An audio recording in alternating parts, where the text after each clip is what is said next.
Are you tired of working 8 hours a day, 5 days a week? And let's face it, who isn't? If so, you might want to move to one of the cities with shorter working hours. UBS recently did a survey covering 15 occupations in more than 70 countries. See if you can guess which city spends the least time working.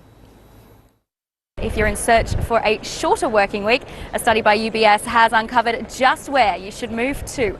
And it is the city of love, Paris, that takes the top spot. Workers there clock on average around 30.84 hours per week. And it's another French city in the number 2 spot, Lyon.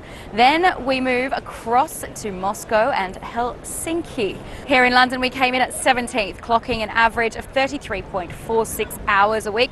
This survey was done by UBS. They looked at 15 different occupations across 70 cities, and we spoke to the report author to see why Paris made it to the number 1 spot.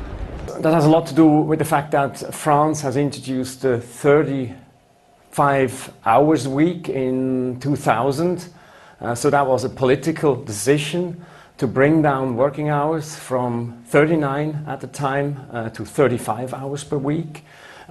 These regulations have been relaxed somewhat since then, but it still has done a lot to bring down average weekly working hours in France to the level where we see them today.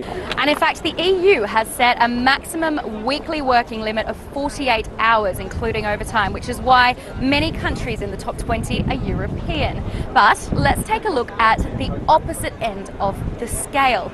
People in Hong Kong are the busiest worker bees. They are in the office on average of 50.12 hours per week, followed by Mumbai in India, then Mexico City, another Indian city, comes in at 4th, New Delhi, then Bangkok rounds out the top 5. And workers in Hong Kong agree that they are particularly hard-working. But it's actually Shanghai that ranks the lowest on the leave index, with just 7 days off each year, trailed by Bangkok with 9 days and Beijing with 10 days. In Paris, they're even going as far as banning out-of-hours emailing and installing guidelines for working evenings and weekends. So in the endless challenge of balancing work and life, perhaps we should all take a closer look at the French attitude. Katie Gregory in London for CCTV.